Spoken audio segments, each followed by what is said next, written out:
광주에서 처음으로 나온 16번째 확진 환자와 접촉한 사람 306명 가운데 병원에서 접촉한 인원이 290명이 넘는 것으로 드러나면서 병원 내 감염이 확산될 우려가 커지고 있습니다.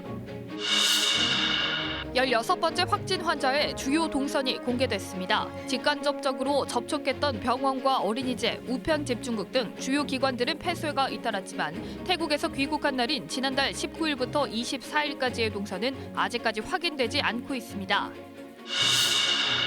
국회의원 선거가 70일 앞으로 다가온 가운데 신종 코로나 바이러스 감염증의 여파로 정책 브리핑과 선거사무소 개소식 등도 열리지 못해 예비 후보들이 곤혹스러워하고 있습니다.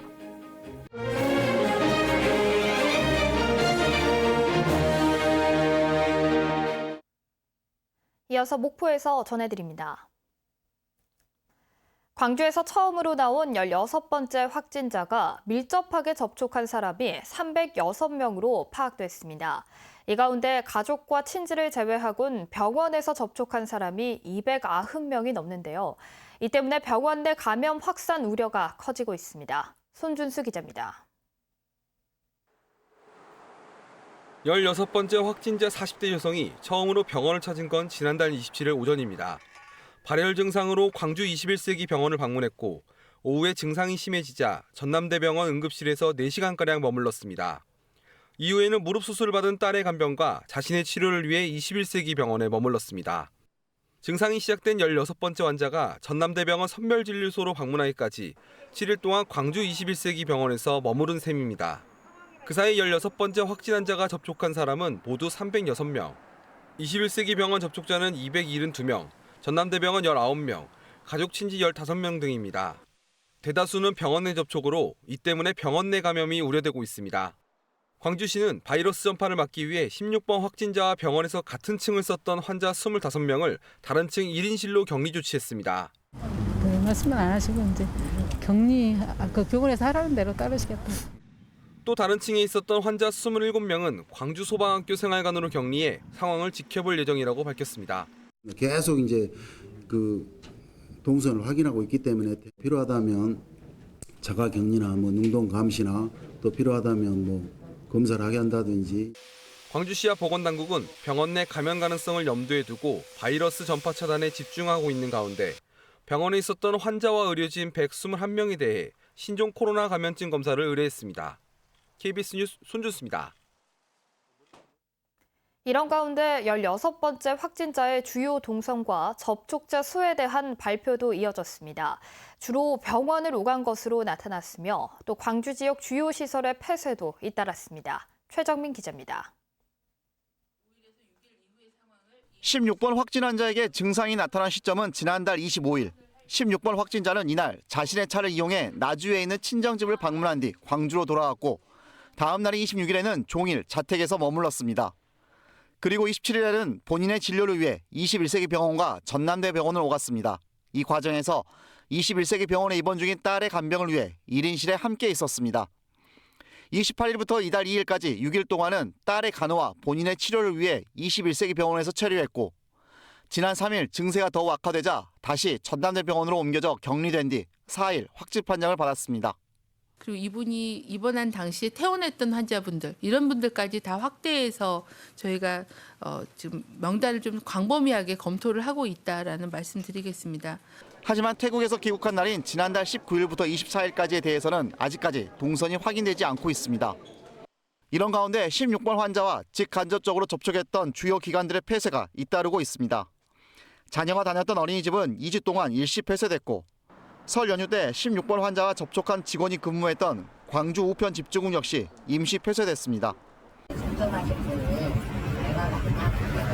아니다 그러면은 또 직원이 21세기 병원에 입원한 가족을 간호했던 광주 문해관도 임시 폐쇄 조치가 내려졌습니다. 16번 확진자와 직접 접촉은 없었지만 신종 코로나 바이러스 확산을 막기 위해 효령 복지타운과 일부 유치원, 도서관 등도 휴원했고 금호타이어 역시 오는 7일과 8일 이틀 동안 공장 가동을 멈추고 방역을 실시할 예정입니다. KBS 뉴스 최정민입니다. 신종 코로나 바이러스 16번째 확진 환자와 비행기에 동승했던 사람들의 건강 상태에는 특이사항이 없는 것으로 파악됐습니다. 당시 비행기에는 탑승객 166명과 승무원 6명 등 172명이 동승했으며 16번째 확진 환자와 직접 접촉했을 가능성이 있는 승무원들은 현재까지 건강에 이상이 없다고 밝혔습니다. 16번째 확진 환자인 42살 여성은 지난달 19일 태국 여행 뒤 무안공항으로 귀국했습니다. 환자의 이동 동선은 어느 정도 파악됐지만 감염 경로는 아직 확인되지 않고 있습니다. 보건당국은 확진자의 태국 여행에 주목하고 있는데 태국 보건당국과 감염 경로를 공동 조사하기로 했습니다. 유승용 기자의 보도입니다. 어제 확진 판정을 받은 16번째 환자가 4박 5일 동안 태국 방콕과 파타야를 여행한 뒤 무안공항으로 입국한 건 지난달 19일. 이후 엿새 동안은 이렇다 할 증상을 보이지 않았습니다. 함께 여행을 다녀온 딸도 엄마의 확진 판정 전까지는 신종 코로나 관련 특별한 증상이 없었지만 검사 결과 오늘 확진 판정을 받았습니다. 보건당국은 일단 태국 여행에서 감염됐을 가능성에 주목하고 있습니다. 태국의 신종 코로나 바이러스 감염자는 오늘 오후 기준 25명으로 중국에 이어 전 세계에서 두 번째로 많기 때문입니다. 하지만 태국에서 감염돼 잠복기를 거친 것인지 귀국한 뒤 국내 감염인지는 아직 확인되지 않았습니다. 18번째 환자가 16번 환자에 의한 2차 감염인지도 확실치 않습니다. 보건당국은 태국 당국과 태국 내 환자 발생 세부 사항과 국내 환자의 여행 시 동선 등을 공유해 감염 경로를 공동 조사하기로 했습니다. 잠복기로 따지면 태국에 있었을 때 감염됐을 가능성이 있고 또 국제공항이나 이런 데를 통해서 감염됐을 수도 있기 때문에 다양한 가설을 가지고 조사를 진행하고 있습니다. 보건당국은 중국 여행 경험이 없더라도 원인 불명의 폐렴 증세를 보일 경우 의사의 판단에 따라 보건소 신고 후 검사할 것을 권고했습니다. 또 중점 점검 대상 국가를 중국에서 다른 나라까지 확대할지 여부는 신중히 검토하겠다고 밝혔습니다. KBS 뉴스 유승용입니다. 중국 우한발 신종 코로나 바이러스 감염증의 여파는 정치의 영역에서도 예외가 아닙니다.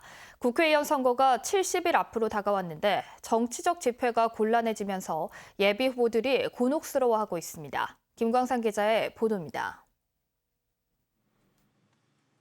국회의원 선거 출마 선언 회견이 이어지던 전라남도의 브리핑룸이 요즘 한산해졌습니다. 각 지역 예비 후보 캠프 행사나 간담회도 횟수와 규모가 줄었습니다.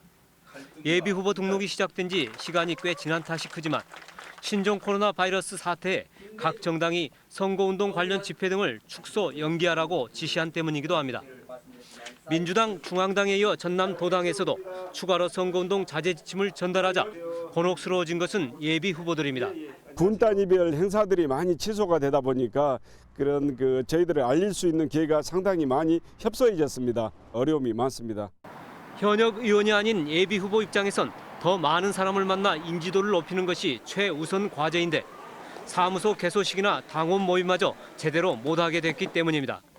결국 현역 의원만 더 유리하게 됐다며 원망하거나 선거 연기를 거론하기도 하지만 국가적 재난 상황인지라 크게 불만을 드러내지도 못합니다. 우리 예비 후보자들이 좀 손해보는 한이 있더라도 국민적인 동참 분위기를 만들고 우리 당 차원에서 총력 대응한다는 의미에서 지금으로선 이런 상황이 언제 끝날지도 알 수 없어서 어느새 70일 앞으로 다가온 이번 총선에 신종 코로나 바이러스가 뜻밖의 변수로 떠오르고 있습니다. KBS 뉴스 김광상입니다. 정의당 전남도당이 광주에서 신종 코로나 바이러스 확진자가 발생한 것과 관련해 전라남도에 적극적인 대책을 촉구했습니다. 정의당은 감염 차단을 위해선 민관의 협력이 중요하다며 역학조사관과 검역소 인력 충원이 필요하다고 주장했습니다. 전라남도가 신종 코로나 바이러스 감염증의 확산을 차단하기 위해 역학조사반을 확대 편성합니다. 전라남도는 역학조사반을 기존 3명에서 의사 4명과 역학조사관 교육이수자 3명을 포함한 3개 팀 23명으로 대폭 확대한다고 밝혔습니다. 현재 전라남도에서는 24명에 대해서 모니터링이 진행 중입니다. 홍남기 경제부총리와 문성혁 해양수산부 장관이 오늘 목포를 찾아 영세연안 여객과 화물 선박 해운사들에게 노후 선박 교체 자금을 지원하기로 했습니다. 홍 경제부총리와 문 해수부 장관은 오늘 목포 여객선 터미널과 고용복지 플러스 센터를 방문해 중소형 조선사 관계자 등 26명이 모인 가운데 영세한 재무구조로 자금난을 겪고 있는 해운사들에게 선박 교체 자금을 지원하는 MOU를 체결했습니다. 또 지역 경제인들과 구직자들과의 간담회를 통해 신종 코로나 바이러스 감염증의 파급 영향을 최소화하기 위한 대책을 마련하겠다고 밝혔습니다. 전라남도가 21대 총선에 대비해 지역 현안 사업 36개를 선정했습니다. 전라남도는 36개의 주요 사업 중 의과대학 설립과 2022년 UN 기후변화협약 당사국 총회, 4세대 원형 방사광 가속기 등 3대 핵심 사업의 반영을 우선적으로 건의할 계획이라고 밝혔습니다. 또 블루 이코노미 관련 6대 프로젝트와 지역 수건 사업인 흑산공항 조기 건설, 여순사건 특별법 제정도 건의할 예정입니다. 오늘 오후 2시쯤 진도군 군내면의 한 국도에서 1톤급 탑차에서 염산이 담긴 통 103개가 떨어졌습니다. 이 사고로 인명피해는 없었지만 떨어진 통 3개가 파손돼 염산 40리터가 도로로 유출됐습니다. 소방당국은 해당 물질이 하천이나 도로로 유입되지 않았고 모래 등을 이용해 중화 작업을 벌였다고 밝혔습니다. 경찰은 운행 도중 차 뒷문에 잠금 장치가 풀린 것으로 보고 정확한 사고 원인을 조사하고 있습니다. 오늘 새벽 5시쯤 완도군 청산면 여서도 인근 해상에서 6명이 승선한 20톤급 어선에서 불이 나 해경이 구조에 나섰습니다. 완도 해양경찰서는 승선원 6명을 구조하고 불은 3시간 만에 진화됐습니다. 완도 해경은 기관실에서 연기와 불꽃이 발생했다는 선원들의 진술을 토대로 정확한 화재 원인을 조사하고 있습니다. 전남해양수산과학원이 김 생산 안정화를 위해 국립수산과학원 등과 함께 협의회를 열고 대책 마련에 나섰습니다. 이날 협의회에서는 태풍 등 급변하는 어장 환경에 대응하기 위한 연구개발 사업의 필요성과 김 신품종 개발, 김 육상 채묘와 냉동망 시설 확대 등의 성장 방안들이 논의됐습니다. 지금까지 목포였습니다.